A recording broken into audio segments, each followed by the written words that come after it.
No. All right. Okay. So chapter one, like I mentioned, is sort of a introduction to chemistry.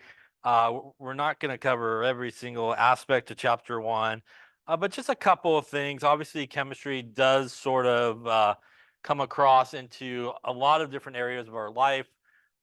Everything from obviously medicine, energy, food, clothing, environment, all that involves chemistry at some point. You could be like a food scientist, for example, right? Seems like a good job. Um, so it really does impact a lot of what we deal with, even in our everyday sort of existence, and we may not always think about it that way.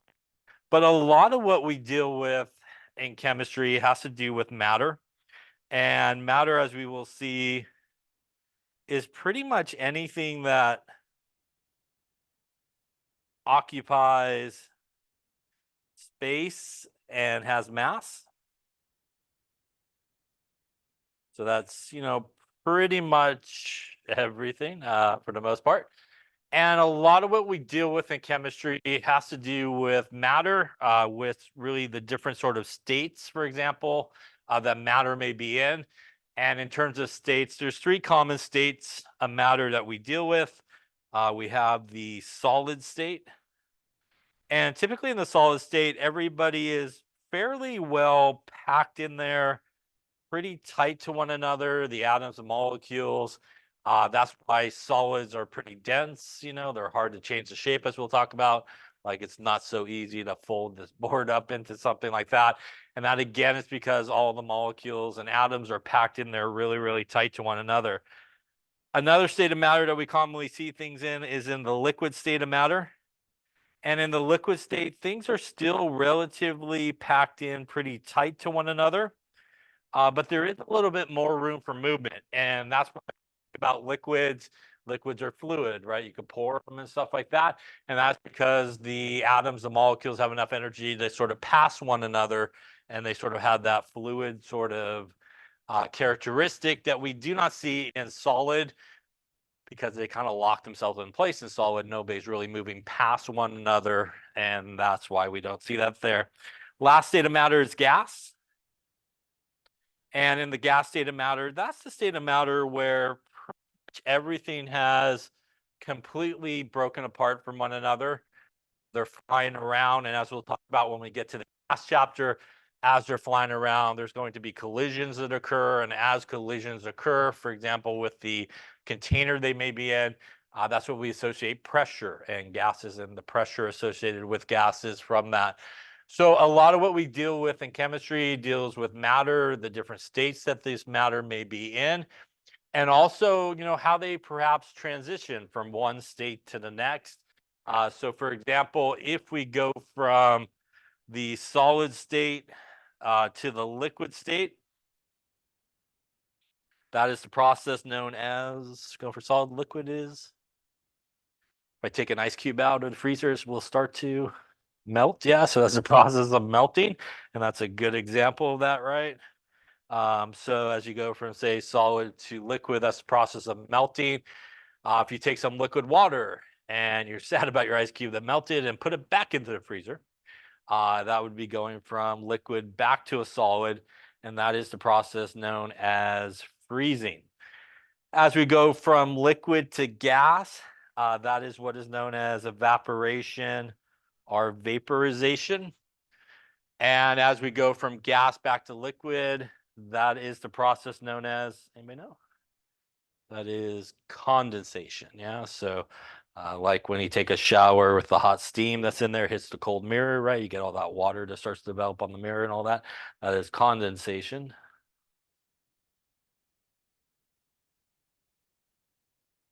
As we go from solid, for example, we could actually skip the whole liquid part of it. As I erase all my boxes, let me fix my boxes here. As we go from solid, skipping the liquid part of it and going directly into the gas phase, that is what is known as sublimation.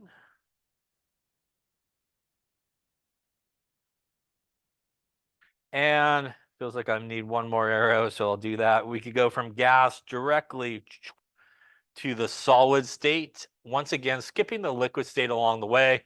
That is what is known as deposition, like you're depositing something, deposition. If you've seen it or remember it, not, you could Google it, I suppose. DVD, CDs, yeah, they're kind of shiny things. And that's how they get them shiny. They do a deposition process and it puts metals on them. I'm going to pass this around sign-in sheet. So who wants to listen to me? His name, initial next to your name.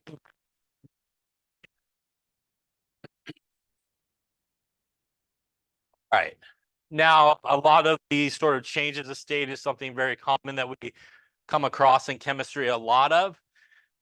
In addition, does say the process here of melting and freezing, does that occur at the different temperatures, same temperatures? What do you think? Melting and freezing actually occur at the same temperature. And the same thing with evaporation or vaporization and condensation. They actually do occur at the exact same temperature. For example, this would be the normal melting point or freezing point. And this is the normal boiling point where that occurs. Now, for example, water, which is a very common example used for a lot of things, water 0 degrees Celsius is the normal melting point and boiling point. And for water, 100 degrees Celsius is the normal boiling point.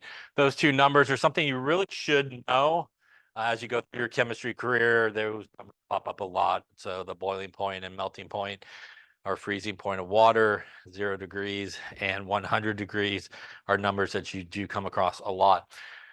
Now, what does that mean? It means, for example, with something like water at exactly 0 degrees, you basically have both phases happening at the same time. So you kind of have like sometimes referred to as like ice crystals. So you got a little bit of solid water at 0 degrees, and you got a little bit of liquid water sort of happening at 0 degrees, like slushy ice, if you want to think of it that way. So a little bit of water, liquid, a little bit of solid. Is not till you really get above 0 degrees Celsius, for example, that you really do fully transition into liquid. It's not till you're a little bit below 0 degrees Celsius that you actually would fully transition into solid. Same thing at the boiling point there. And by the way, at the surface of like any liquid, that's what's happening. You have liquid molecules that have enough energy to escape to go to gas, and some that will come back down into the liquid phase. So you got a little bit of both happening, not until you get above, again, 100 degrees Celsius in the case of water, that you really sort of transition fully into the gas phase, not until a little bit below that 100 degrees that you really transition into the liquid phase. So again, exactly at those, they're sometimes referred to as being in equilibrium with each other. And what that means is both phases are basically present at the same time, happening at the exact same time. And you may be wondering, so what determines sort of which way you go? That's another big part of chemistry, which is sort of the energy aspect of it. So a lot of times we do relate energy to a lot of things that we talk about. So for example, if we took something like solid to liquid to gas, would I need to put energy in to do those processes or take energy out to do those processes? What do you think? As it go from solid to liquid to gas, what has to do with energy? Should it go in or come out? That's both answers. So I'm assuming one of those should be the right answer, right? So we can actually take our ice cube example. It's a really good example of that, right? If you take an ice cube out of the freezer and put it like on the table.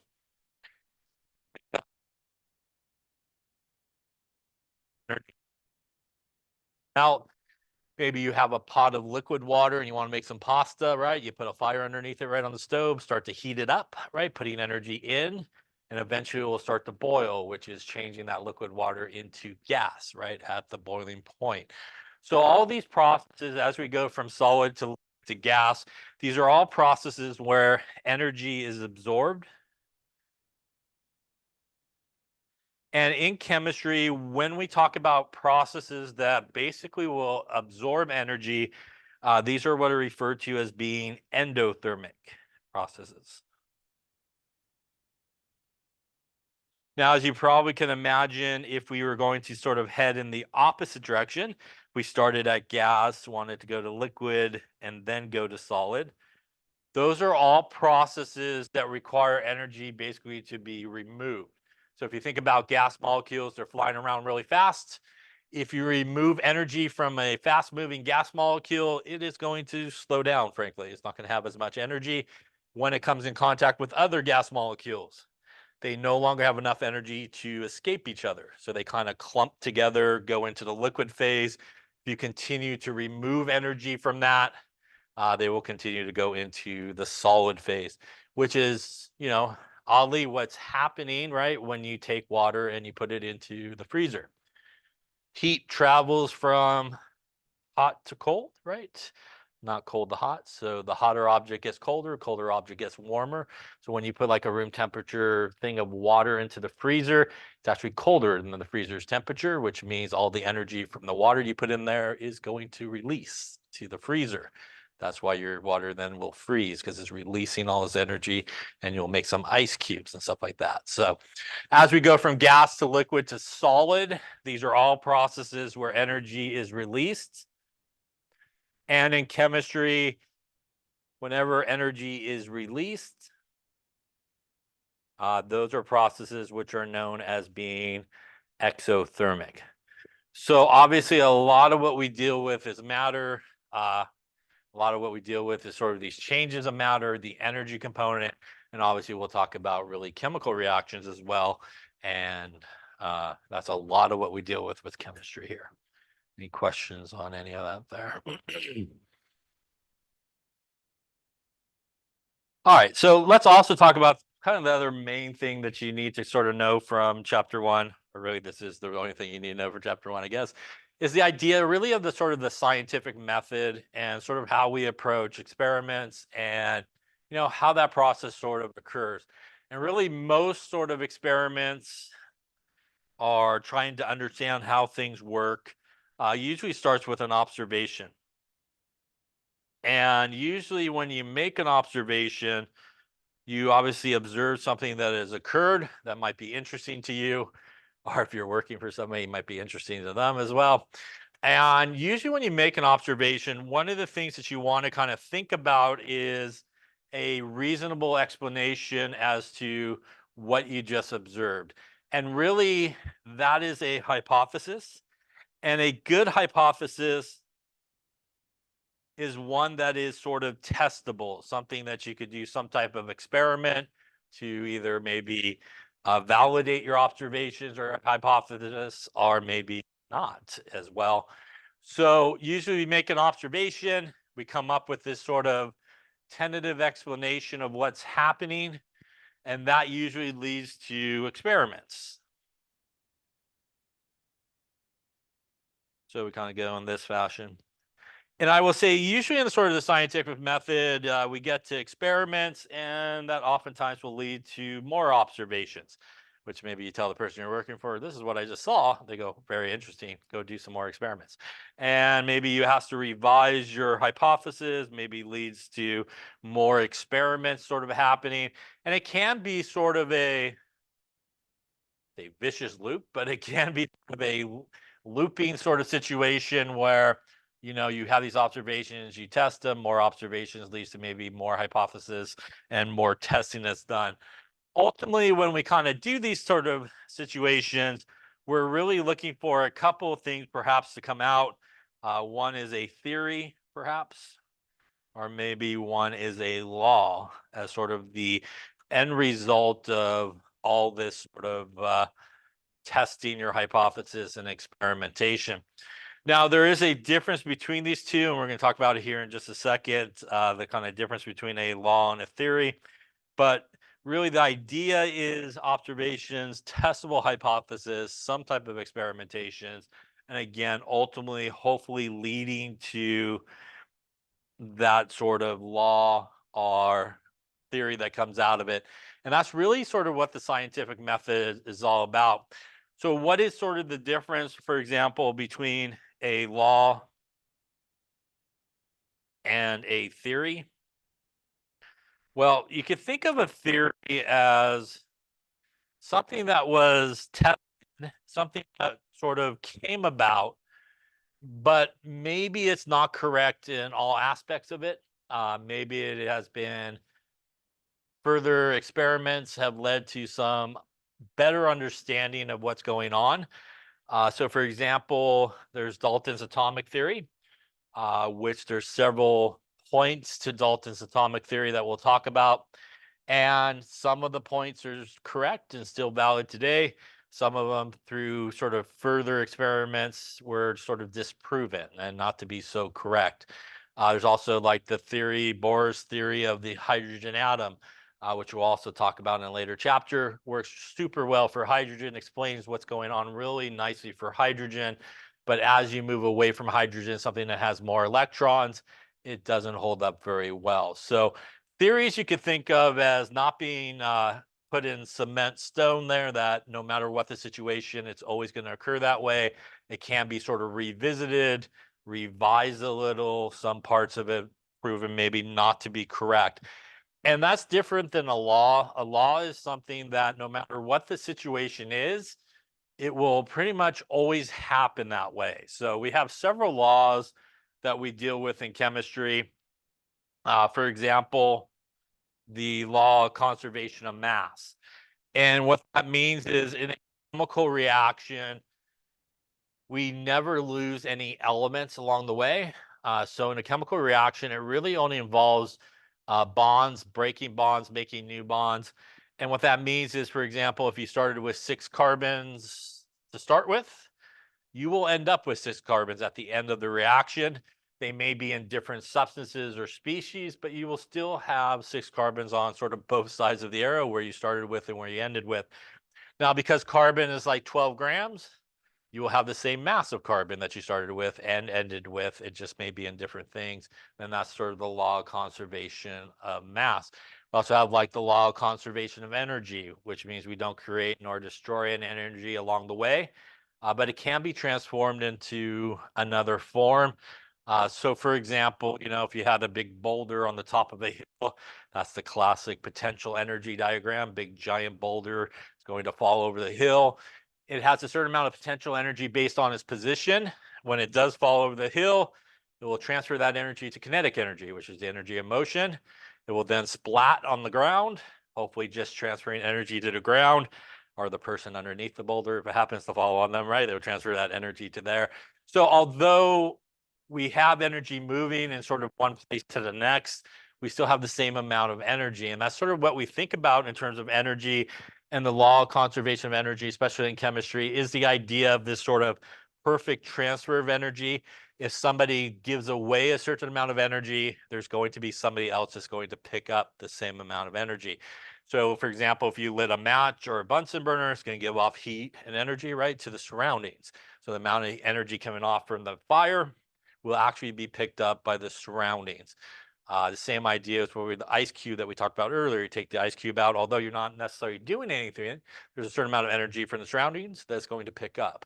So the surroundings will lose that energy, the ice will gain that energy, and obviously we have that transfer of energy. It's the same idea to talk about when we get to that chapter.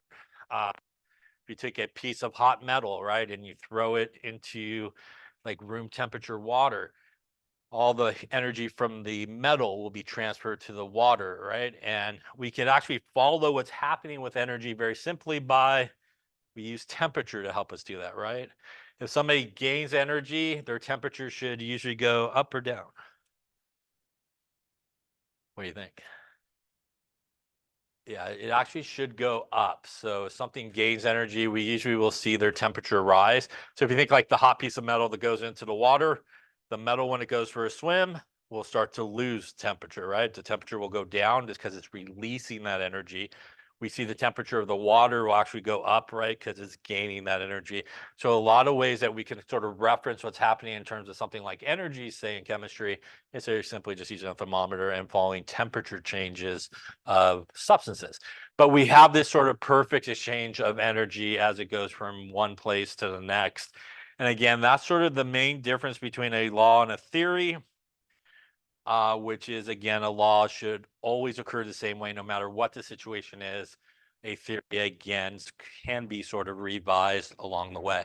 Any questions on any of that there? All right. All right, so that's like chapter 1. Felt good. All right, 1 down, 13 to go. I don't know how many we got. I want to say 16, actually. I don't want to hurt your feelings, but I think we got 16 more to go. All right, so chapter 2, we're going to get into measurements. And again, in this chapter, we are going to talk about how to take proper measurements, how to record proper measurements. We'll talk about everybody's favorite significant figures, scientific notation, conversions. And I think we'll finish up with some density there at the end of the chapter. Like I mentioned, I know you might have went over some of this stuff, but just want to make sure, again, everybody's on the same page. So we'll get the official lecture on all this. All right, so let's talk about one really definitely important aspect, are units. Units are always a super important aspect of taking a measurement. And the real reason for that is, for example, if I wrote, I have 100, what do I have 100 of? Anyone? Right? There's no unit associated with it. I could have $100, which is very different than having 100 apples, which maybe if you like apples, it's not such a bad thing, I suppose. Maybe you have 100 pennies, maybe you have 100 centimeters, right? So a number by itself is pretty much useless, yes? And you should never, ever record anything that is just a number. Whenever you any type of measurement, you need to have both a number and the unit. And you should always do that, especially if you want all the points, right? So make sure that you do that. And again, really important because it does give us a idea of what sort of scale we're talking about. It gives us a reference point for the number that we may have recorded. And again, without that unit, we really don't know what we're talking about. So always record it. Always record the number and the unit, and always get into a habit of doing that both with your final answers, by the way, and your work as well. So you always got to show the units as you're doing the work part of your calculations. And again, it also makes the calculations easier because you know what that number is. You're not trying to remember, is this units canceling? Should I be multiplying? Should I be dividing? So it's really important to do that. There's 2 widely used units along the way. There's the English system, which is pretty much what we use here in the United States. And pretty much everybody else uses the metric system for the most part. So you can imagine that it was not such a great thing that, especially in science and as the world got smaller and people are doing business, for example, that certain people are using the English system, other people are using the metric system. It can create sort of a bad situation that could occur. So in 1960, they had a conference on weights and measures. Sounds like a fun time, I suppose. But what came out of that is they basically came up with a sort of standard system of unit that's used, especially with chemistry and the sciences. And that is what is sometimes referred to as the SI system of units and the International System of Units. And you sometimes will basically hear the SI unit of this is that, or the SI unit of volume is this. What is the SI unit? For the most part, the SI unit is pretty much based on the metric system. So it's pretty much based on the metric system. But obviously here we use the English system. So on our speedometers, you usually have both, like miles per hour, kilometers per hour, right? And stuff like that, in case your car is driving in a metric country or something like that on a road trip.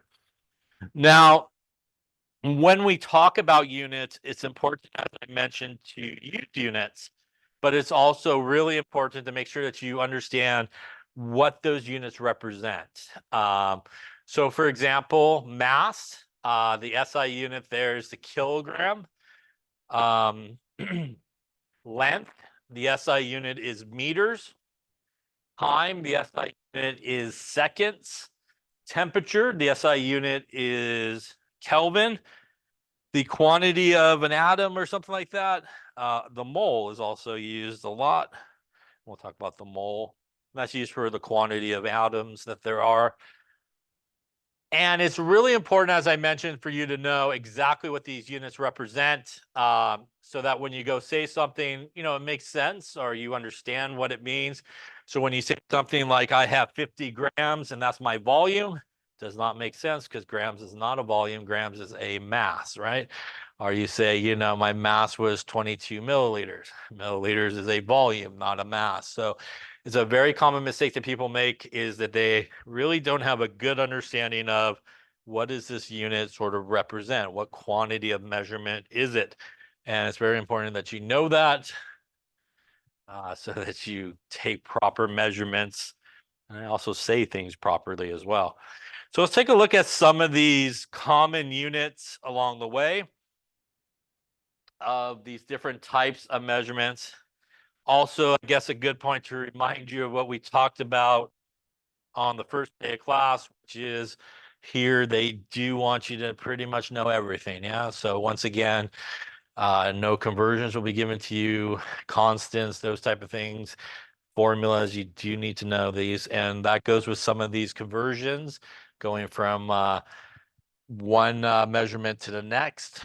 You do need to know some of these guys, so make sure that, again, you do know it.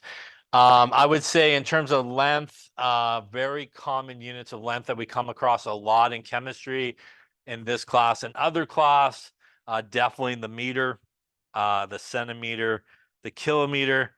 I don't know too much decimeter pops up all that much, but definitely those three are pretty much the big three of units of length that we see.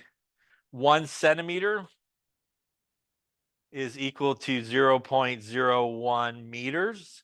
And that is a relationship between those two. Sometimes people like the larger version of that, which you could get by dividing 0.01 to both sides.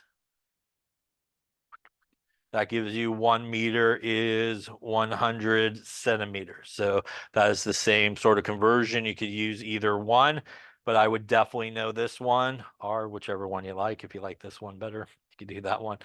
Again, that's used a lot. I would say also this one over here, 1,000 meters is a kilometer. That is definitely something that pops up a lot. So, again, make sure that you do know these things. They will not be provided to you. And, you know, occasionally that one pops up, but make sure that you definitely know those kind of ones. They're a very, very common sort of conversion. Now, when we look at measurements, and especially in the metric system, we oftentimes will use prefixes to sort of change some of the meaning of those numbers when we have larger or smaller ones. So another thing that you do need to know is these sort of prefixes here, like mega, kilo, deci, centi, milli, micro, nano. And there's a couple different meanings. I would say probably most of the time, if you look at a table, and once again, it will not be provided, so you do need to know these. This is usually the numbers that you see. And I will also say that probably 95% of the time, people use these conversions backwards when they're trying to sort of convert between, say, kilometers to meters or something like that. So let's take a look at this and just sort of make sure we understand how to use these numbers properly. For example, if we take our friend centi, centi is 10 to the minus 2. So when you see something like centi is 10 to the minus 2, by the way, that is really scientific notation. That's 1 times, or that is the 0.0. So what does that mean? When we look at this column on the table here, that's how much there is in the base unit to one of the prefix units. So what I mean by that, let's say I had centigrams to grams. The base unit here is grams. This is my prefix unit, basically, right? So when I look at this, what this means is in 1 centigram, there is 10 to the minus 2 grams. Not the opposite way around, which a lot of people will look at this and go, there's 10 to the minus 2 centigrams in 1 gram. So it's a very common thing that people flip around the wrong way. Does it matter the base unit? It doesn't. It's the same conversion. Maybe I'm not dealing grams, but maybe I'm doing liters or something like that. So in 1 centiliter, there would be 10 to the minus 2 liters. In 1 centimeter, there would be 10 to the minus 2 meters. So it doesn't really matter what the base unit is. That number is, again, how much there is in the base unit to one of the prefix units. For example, here, if I had mega, and I wanted to do mega, which is 10 to the 6th, and I have megagrams to grams.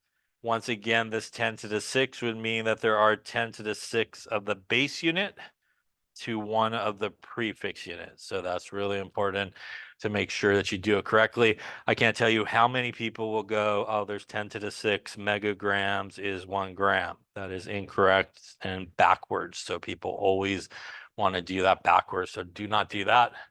You get an X, an unhappy face. You don't want that, right?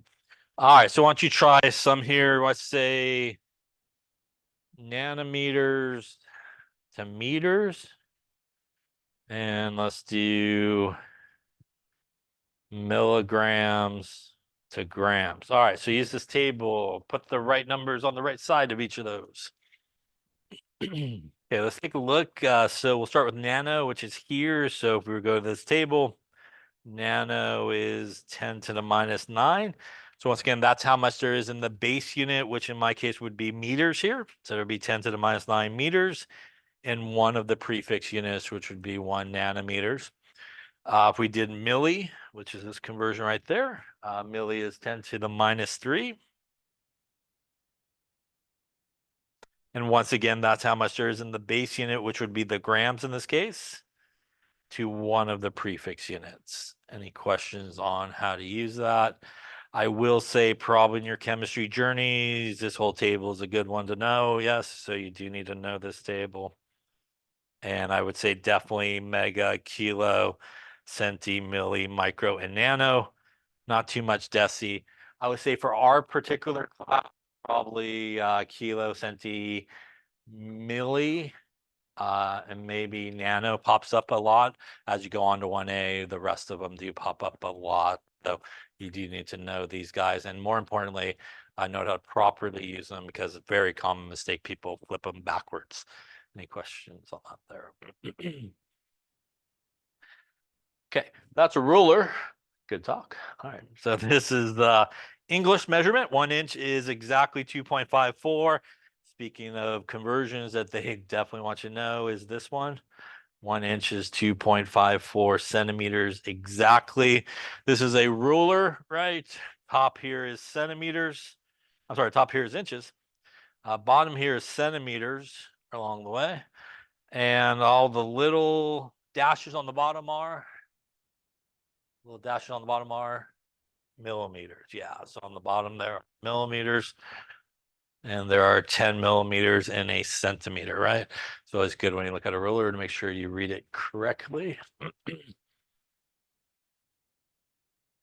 right, so let's talk a little bit about volume. Volume is the amount of three-dimensional space that is used by or occupied by a substance. Volume is really length cubed, and the SI unit is meters cubed. And some very common sort of conversions or volume conversions that we use a lot are definitely this one. 1 liter is 1,000 milliliters. You definitely need to know that. That is like used everywhere. For the most part, a lot of measurements that we take are in milliliters, but a lot of times in calculations, you need it in liters. So there's a lot of conversion between milliliters to liters and vice versa, liters to milliliters as well. So used a lot. In addition, 1 cubic centimeter, which is what that equals 1 milliliter. They are a 1-to-1 relationship. So there are, as we'll talk about in this chapter, different ways that you can kind of get a volume of an object. For example, if you were going to take a liquid, you would probably fill it into some type of glassware where you could just simply take a reading of how many milliliters there are in that particular glassware. If you have some type of solid, like a rectangle solid, like you'll do in lab on Wednesday, you could actually take measurement of the length times the width times the height of a cube. And for example, if you measured all those in centimeters, you'd have centimeters times centimeters times centimeters. Gives you a cubic centimeter. A cubic centimeter is a volume. Each of these individual measurements are actually length measurements. So these are all length measurements. So if you take a length measurement and you cube it for a cube, for example, that is a very common that you can get the volume of something that is a cube. If you occasionally, I won't say very much in this class, but along your journey, or maybe you watch shows along the way, this also equals 1 cc, yes? C is a cubic centimeter. A lot of times that's used like give that person 5 cc's of this before they die, yes? It's kind of like use a lot of medicine, and it's basically a milliliter. So I think for us, most of the time we will see cubic centimeters written as cm cubed. Come across a medical application, you may see it written as cc. And that again is a cubic centimeter, or some engines, right? Or cc engines, right? And that's all milliliter one-to-one conversion. So definitely, I would say commonly, definitely need to know for sure these two. They do pop up a lot in terms of our volume measurements. Any questions on that there? Another important thing is mass. Mass is basically the measure of how much matter is present in an object. We use this guy right here, which is a balance that maybe you saw in the laboratory. That's an analytical balance, digital balance. Has doors usually you can slide open, and will kind of give you some numbers there. By the way, in terms of measurements, as we'll talk about, if you take any measurement that involves something that is digitally given to you, like a balance like this, you should always record all the numbers. They're all important. So a very common mistake that people make is they'll go to like a balance like this. They'll put the object up there and it'll say like 52.356 grams. And I go, 52 grams seems pretty good. And you don't want to do that. So if you take any type of reading that's digital, typically all the numbers that are on that reading is important, and you should record those all when you do that. Common units of mass, pretty much what you see in that table: kilograms, grams, milligrams are ones that we come across a lot in chemistry. And again, you do need to know these conversions. So our 1,000 grams is a kilogram. And in a gram, there's 1,000 milligrams. So these are two sort of conversions that are used a lot. And I would say that's probably in terms of your big three. In terms of mass measurements, those are your big three: kilograms, grams, and milligrams for sure. Now, when we talk about mass, there is a difference between mass and weight. Although we do use the process of weighing here, for example, on a balance, we do refer to what we weigh as the mass of the object. And there is a difference between mass and weight. And the difference between mass and weight has to do with the force of gravity. Weight takes into account the force of gravity. Mass does not. So in chemistry and in most sciences, when you go weigh something, we do refer to it as the mass of the object rather than the weight of the object. Again, weight has to take into account the force of gravity. So you should get into the habit of that when you write something that's in grams, kilograms, or you weigh something. You should refer to it as the mass of the object, and again, not the weight of the object. For example, if we were to weigh something here versus the moon, the gravity is 1/6 on one versus the other. So that will affect the weight of that object. So let's talk about some conversions that you do need to know how to do. And the three major temperature scales that we deal with in chemistry, and I will say that probably two of the three we probably don't deal too much with, or at least one for sure, not too much. We deal with degrees Fahrenheit, degrees Celsius, and our friend Kelvin, which is K. Now, one of the major differences between these three temperature scales is the degrees. So we do say degrees Fahrenheit, degrees Celsius. We do not say degrees Kelvin. So it's just Kelvin. So if you took a measurement like 373 Kelvin, that's how you would say it. You wouldn't have took the degrees. You just put capital K there. The other two, we do use the degrees marker there. Fahrenheit's what we use here, right, for our temperature, right? The weather outside. Water boils at 212 degrees Fahrenheit, and it freezes at 32 degrees Fahrenheit. Or if you're in Buffalo, much less than that, I suppose, trying to watch the football game, I suppose. Everybody's like shoveling the snow out and stuff. So that is one obviously we use here a lot. I would say probably the scale that we use the most, or a lot of the temperature scale that we see the most in chemistry in terms of temperature, is a lot of times we're given values in degrees Celsius, or we measure temperature in degrees Celsius. So that is a very common unit of temperature. Water boils at 100 degrees Celsius and freezes at 0 degrees Celsius.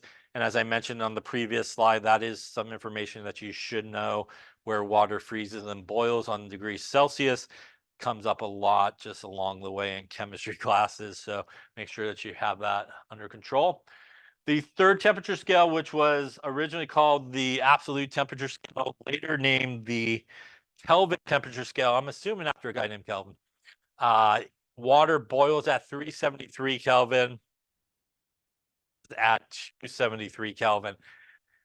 Now, I would say most of the time in chemistry, you're going to be doing this conversion, going from Celsius to Kelvin, or backwards from Kelvin to Celsius. Again, probably outside of chapter 2, not a lot of Fahrenheit probably popping into questions and stuff like that, but definitely, like I mentioned, our thermometers, for example, measures in Celsius. So Celsius is given to us in a lot of problems, but converting to Kelvin is a very common sort of conversion. Now let's talk about those conversions, and the way that we convert between the two is really the difference between where these guys sort of boil and freeze. So on the Fahrenheit scale, you got about 180 degree difference between boiling and freezing. On the other two scales, you're about 100 difference between where it freezes and where it boils. And that's basically how we do our conversions. So let's talk about how we do that. So I'm going to say you need to know these here. I adjusted it here on this slide. You might have to adjust it on your slide.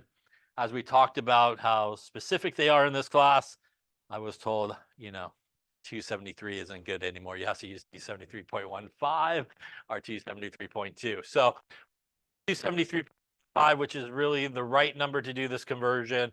I think your labs will use like 273.2. Outside of this school, probably most people will just use 273 without the rest of it, but we will learn that because that's what they want you to learn.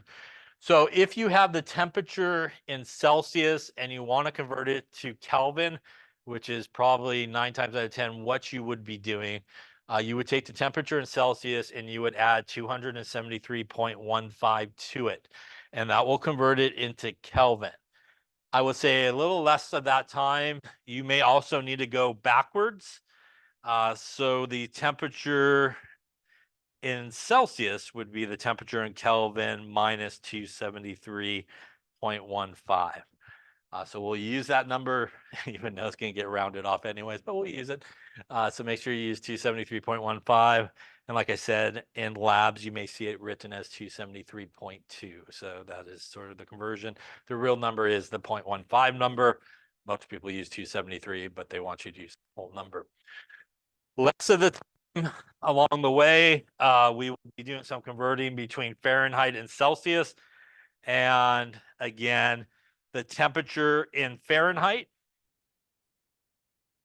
equals 1.80, the temperature in Celsius plus a 32. And if you want the temperature in Celsius, you take the temperature in Fahrenheit, we subtract a 32 to the other side and divide by 1.8. Now, if you maybe learn temperature conversions for these two, bracket over 5, that's the same thing as 1.8, so you can use that as well. If you need to go from Fahrenheit to Kelvin, you got to go Fahrenheit to Celsius and then Celsius to Kelvin, and vice versa. If you're starting at Kelvin, you go all the way to Fahrenheit. You need to start at Kelvin, go to Celsius, and then go to Fahrenheit in that conversion. Once again, probably past chapter 2. This is going to be your big 2. Yeah, basically is what you're going to be using. And out of that big 2, this is probably the one that you're going to be using the most. Because as I mentioned, you will be given temperature in Celsius, but pretty much 99% of all chemistry type formulas, if you're doing some type of calculation that involves temperature, it pretty much needs to be in Kelvin. Yeah, so most of the time you'll be converting your Celsius to Kelvin. So if you're doing any calculation, good thing to keep in mind along your way in your chemistry journey, and you have a temperature, probably the first thing you should just automatically do is like convert it to Kelvin, because you're going to have to do it at some point along the way. There is one calculation we talked about where you don't actually have to convert it to Kelvin, but pretty much every other one along the way, it needs to be in Kelvin always. Any questions on any of those? Clearly, obviously, from our conversation, these will not be provided for you, right? So you do need to know these and how to do these conversions, including the Fahrenheit and the Celsius, although we may not use it all that much. You still need to know how to do that. Any questions? All right, so why don't you grab your calculator and we'll try some of these here, make sure everything gets punched in correctly. The temperature is 28.5 degrees Celsius. What is it in Kelvin? 41 degrees Celsius, what's the Fahrenheit? And lastly, degrees Fahrenheit, what is Celsius? So take a few moments, punch it into your calculator, see what you come up with. Okay, let's take a look. So first one here, we're going to go from Celsius to Kelvin. So again, that's going to be our temperature in Kelvin. It's going to be our temperature in Celsius plus a 273.15. So we'll put our numbers in here. We got our 28.5 plus our 273.15. And that's going to give us 301.65. And remember here, it is just going to be Kelvin in this case, no degrees Kelvin. Now, we do need to talk about sort of a rule that we follow, and most people follow doing something like this. So when we are basically doing just a temperature conversion to a temperature conversion, we're basically just changing the units there for the temperature scale. We don't really oftentimes follow really strict significant figure rules, which we'll talk about later on this chapter as well. We follow sort of a general rule, and that's for a lot of reasons. And some of the reasons are like that 1.8. People sometimes use 1.80. Sometimes people use the 9/5. So there's a lot of variations in temperature conversions in terms of significant figures. So if you are strictly just doing a temperature to temperature swap out, basically conversion of units, we make the answer look like the original number. So whatever the original number looked like, that is really the proper way to make your answer look like. So for example, here, if we looked at our original number, it basically went to 1 decimal place, which means we really want to take this guy also to just 1 decimal place. In this case, clearly we would need to look at the number to the right there and do some normal rounding, which means we should round up in this case. And we really should end up with something like 301.7 Kelvin as our answer. So the general rule that we follow, which is not a very strict significant figure type rule for only temperature conversions, and this is the only place where you sort of follow this rule, is whatever the original number looked like, that's what your converted number should look like. So if it went to 1 decimal place like this, your answer should go to 1. If it was a whole number, you should take it to a whole number, and so forth. Any questions on that there? All right, so let's take a look at the next one, which is Celsius to Fahrenheit. And that means the temperature in Fahrenheit, 1.8, temperature in Celsius plus a 32. Going to go 1.8, 41 plus a 32. And on my calculator here, I will get, it looks like 105.8. Once again, this would be degrees, not Celsius, but Fahrenheit is kind of like a C, I suppose. There we go. Once again here, though, our original number is a whole number, so we actually would want to take this to a whole number. Once again, we would have to round up because of the 8 that comes next, and probably 106 degrees Fahrenheit should be our right answer here. Any questions on that one there? Lastly here, we got Fahrenheit to Celsius. So temperature in Celsius, temperature in Fahrenheit, minus 32 divided by 1.8. So 160 minus 32 divided by 1.8.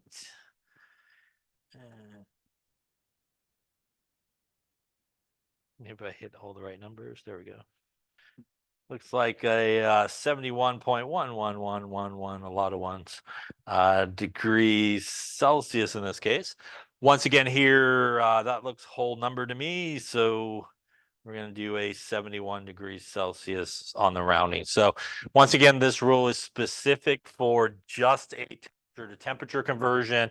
We're going to talk about what happens in real calculations in terms of significant figures. But if all you're simply doing is converting a to the next, that is sort of the rule that you should follow. Any questions on any of those calculations? By the way, again, when you show your work, you do need to show work. Yeah. So not just numbers or answers and stuff like that. So make sure you show all the steps, like this stuff here, and not just an answer. Your benefit to do that, because if you screw up the calculation, at least I have something else to look at, right? To give you some points. Yeah. So if you just lay up an answer and it's wrong, that's like a 0, no points. Yeah. So make sure you show all the work for everything that you did. Any questions on temperature conversions? Again, Celsius to Kelvin, most popular. You need to be able to do all those Celsius, Fahrenheit, and Kelvin conversions. As we talked about earlier, the importance of understanding what our units represent.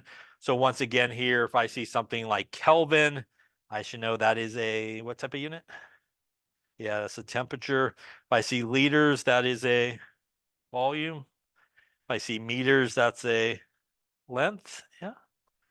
And if I see kilograms, that is a mass. Yeah. So again, important to understand the meaning of those units as we talked about.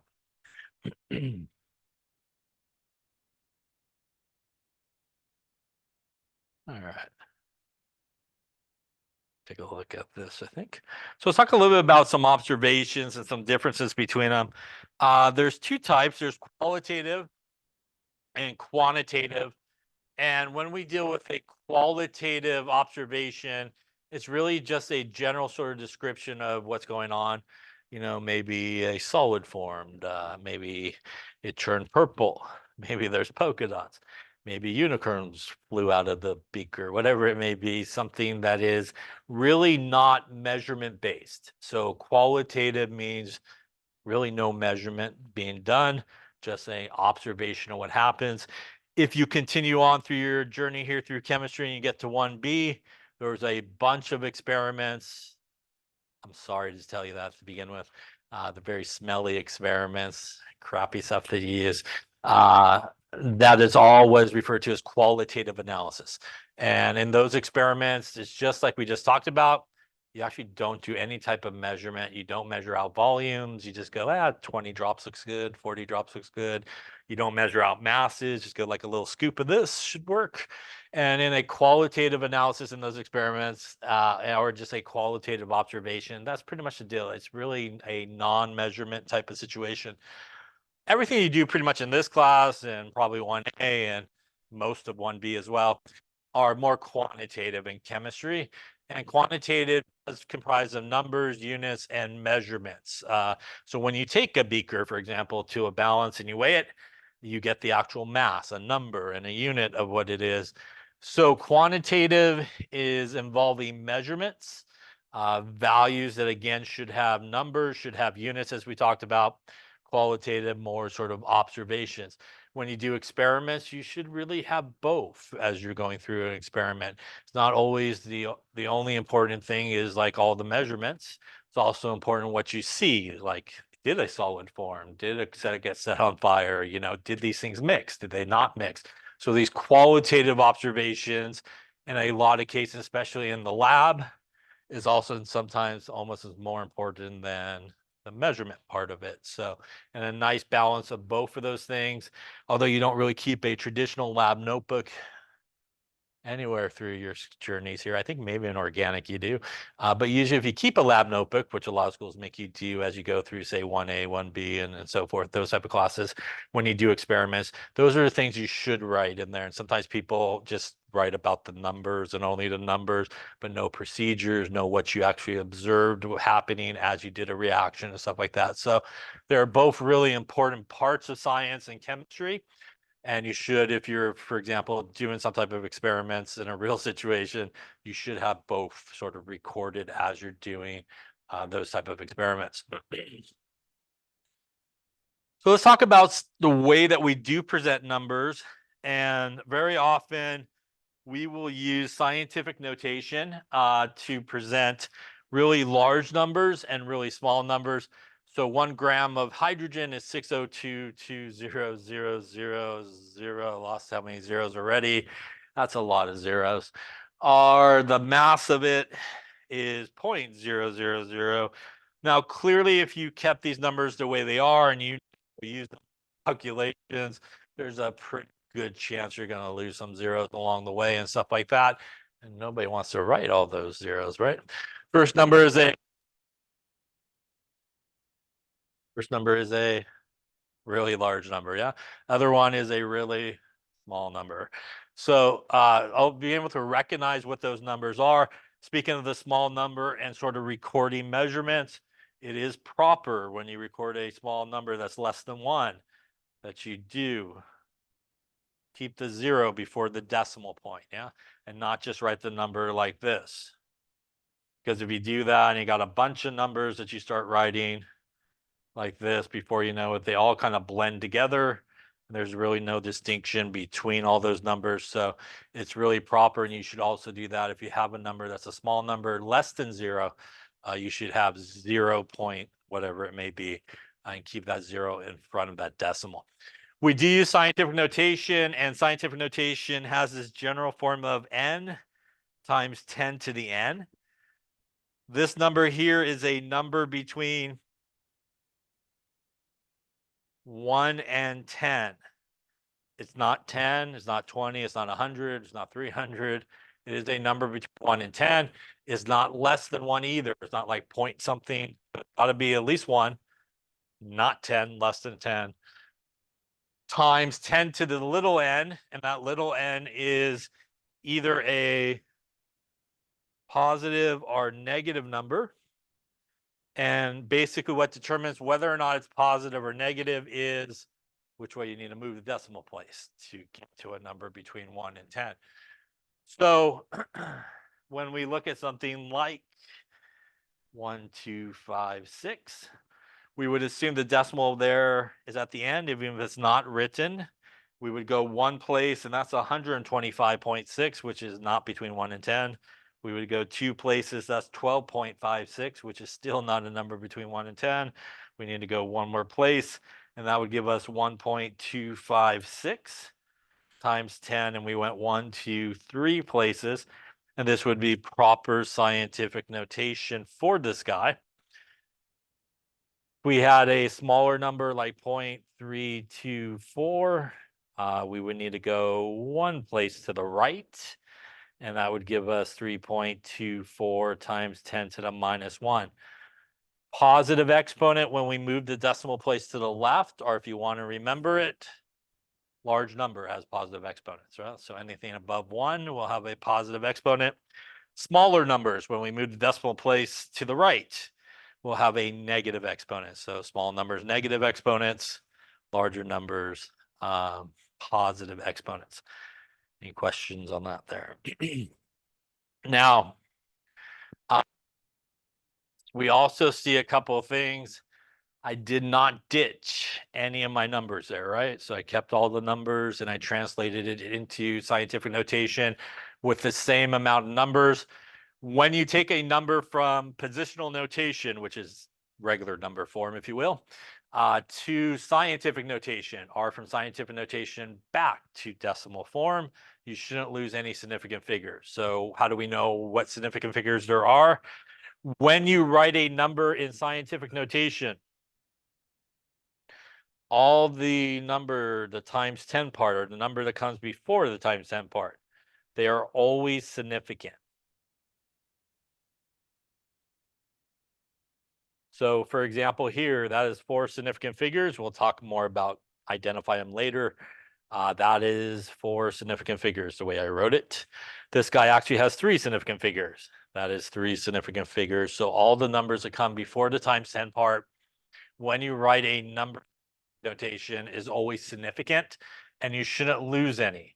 If you went back the other way, like 1.2 times 10 to the 2, that means I would take my 1.2, positive 2 means larger number, which means I need to go this way to make it a larger number, right?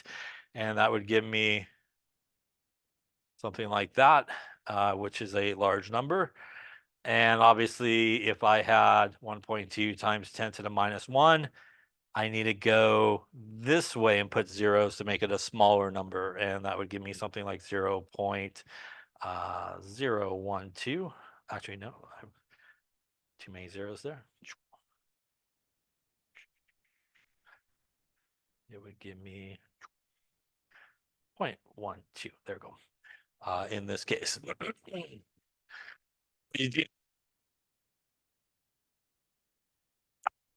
Um, do you have to give the answer in scientific notation in all situations?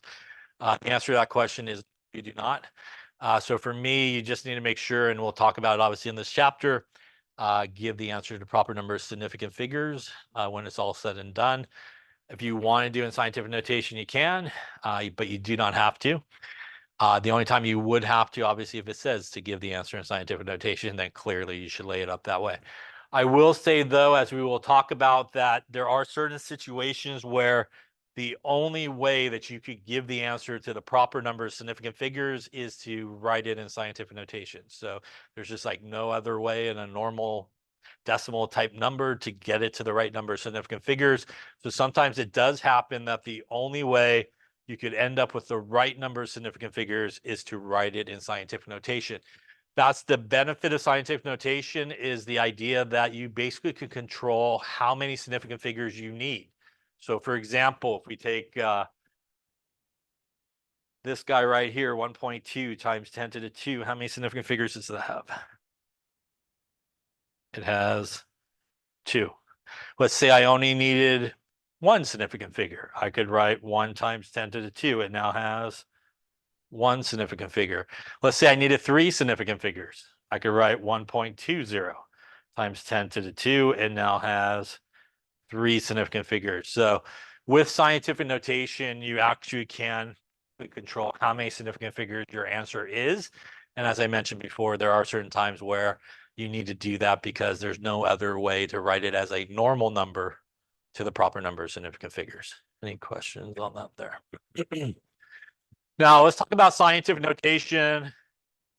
More importantly, I think, which is hopefully you know how to write it, and we'll do some examples here in just a second. But let's talk about your actual calculator and scientific notation. And my experience that most people don't know how to actually do it correctly. So we're going to make sure hopefully everybody knows how to punch it in correctly into your calculator. I would say in most chemistry classes, that's the challenge, is the calculator. Yeah. I've seen a lot of the paper perfect, and then you look at the answer and go, oh, what happened between like the paper and the calculator and back to the paper? That is like way off. So a lot of times people don't know how to properly punch things into their calculator. So let's talk about how to do scientific notation properly in your calculator. Again, just to make sure everybody's on the same page.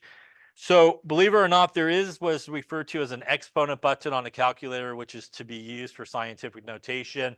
And the 3 common buttons that you will probably find, one of them on your calculator, you will maybe have an EE button. You will maybe have a EXP button. Or if you have some of the newer calculators, oftentimes they're like 2-tone colors, kind of one color in the middle and the sides are a different color. You may even have a button like this, times 10 to the n. And usually if you have that type of calculator, you will also have a lot of times like a little wheel that's on the calculator next to it. So if you have this, we'll talk about how to do it in just a second. If you have one of these 2 buttons, we'll talk about how to punch a number in properly here right now. So if you have a number, say like 1.69 times 10 to the minus 6, and you wanted to properly punch that into your calculator, if you have one of the two buttons there on the left, which by the way, most calculators, your exponent button is somewhere here or like down here if you have one of those two buttons, so somewhere in this area or that area of your calculator, you would punch in 1.69. You would then hit your exponent button, either your EE button or your EXP button. And usually on your display, one of two things will show: 1.69 and an E, or it may go 1.69, pop up a couple of zeros, maybe even pop up a small little times 10 on the bottom. One of those two things is usually what will happen when you hit that button. Now, when you actually hit the exponent button on your calculator, this button right here, it actually represents the times 10 part of the number, which means you should not be using the multiplication button when you are putting a number in scientific notation into your calculator. By the way, you should not be using like the shift or second button or the long, because that's incorrect. So you should not be using those buttons at all. So what is left to punch in for our example here is negative. That brings us to two other buttons that you'll find on your calculator. You will have a negative button that looks probably like that, or you may have a negative button that looks like that, one of those two. You do not want to use your subtract button. Otherwise, again, you'll run into some problems along the way here. So we're going to hit our negative button and 6. That will put a -6 there, put a negative there, and turn this guy into a 6. And that is the proper way if you want to punch 1.69 times 10 to the minus 6 into your calculator. That's exactly how you could do it. And again, there is no multiplication button used when you're doing this or anything like that. That is the proper way to do it. Now, if you happen to have the other one there, you will do pretty much the same thing, except that in my experience, the way those calculators are programmed, you got to kind of lay up some parentheses around everybody to make it do the calculation correctly. So if you have this type of buttons on your calculator, you would start with a parentheses, and then you would do 1.69. You would hit your exponent button, and on your calculator, it will most likely display something like this.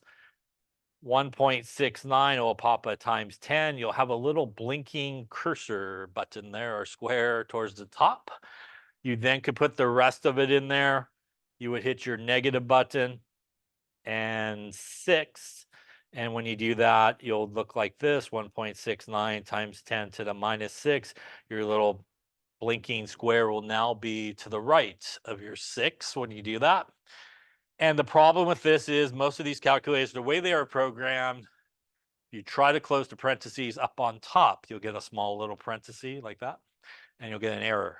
So you actually have to bring the little blinking box back down to like a normal sort of level. So you actually have to bring this guy back down, and that's where the wheel comes into play. If you hit the wheel on the right there, that will bring your cursor down.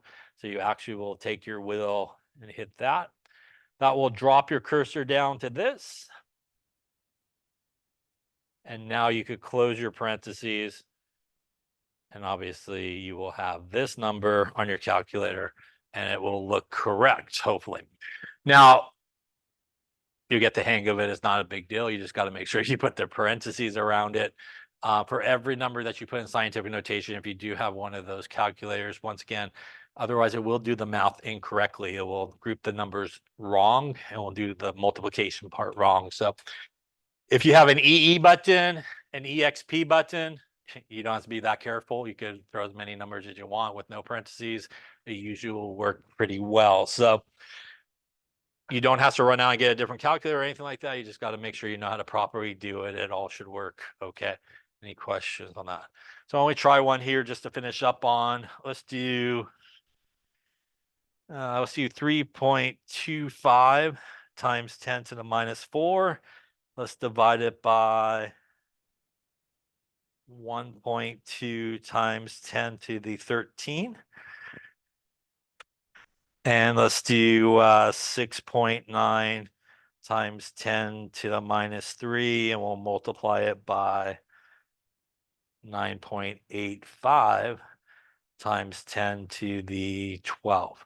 All right, so take a few moments here, take a calculator, punch these in, make sure we get the right answers. Okay, let's take a look and see. So once again, if you're going to punch this in, something like this, 3.25, you would hit your exponent button. You would hit your negative button, and then you would hit 4, you would hit your divide button, 1.2 exponent button. This is a positive exponent, so I don't need the negative here. So you just do 13 and hit a little equals. And if you do all that good stuff, obviously, if you had the other calculator, you should be doing the same thing, but with parentheses. Or divided by 1.2 to the 13. That's going to give you something like 2. Call it 7 times 10 to the minus 17. Now, a couple of things on my calculator, I got 2.708333333 e minus 17. You want to make sure you don't forget that part of it. So that's what my display sort of looks like. You want to make sure you don't forget that part. That's the times 10 part. You also want to make sure that you write it as times 10 and not e. So when you're writing scientific notation, make sure you write the times 10, not the e. If you have just a space between all your numbers, and out here there's like a space and then a 17, make sure you don't forget the exponent part. So it's a very common thing that people do. We'll talk about why we rounded to only 2 here because of the calculation we did, but that's why you want to get there. If your front number is all good, but this number is slightly off, it's probably the way you're punching into your calculator. That's a very common way you know you're probably screwing up the way you're calculating it there. Question on that one? Take a look at the last one here, which is we're going to go 6.9. Once again, we're going to hit our exponent button, our negative button, and 3. We're going to hit the multiplication button because we're multiplying this number. 9.85, exponent button, and once again, that's a positive 12. And if we do that, 6.9 to the minus 3 times 9.85 to the 12, going to give me 6.8 times 10 to the 10 in this case. Once again, on my screen, I got 6.7965 E10. So once again, I want to make sure I get this number properly. And again, convert this into times 10 to the 10 in this case when I record it there. Question on how to punch it in. Probably more important than being able to write it properly is to be able to punch calculator. By the way, your calculator may not give you your answer in scientific notation unless you have a program to do so. And as we'll talk about, may not give it to you in the proper number of sig figs. So keep that in mind as well. Question. If you're not sure where your exponent button is or how to use it at some point, come find me. Yes, we'll find it together and make sure you know how to use it. But it is definitely a skill that you need to know and be able to punch these things in. All right, seems like good stuff.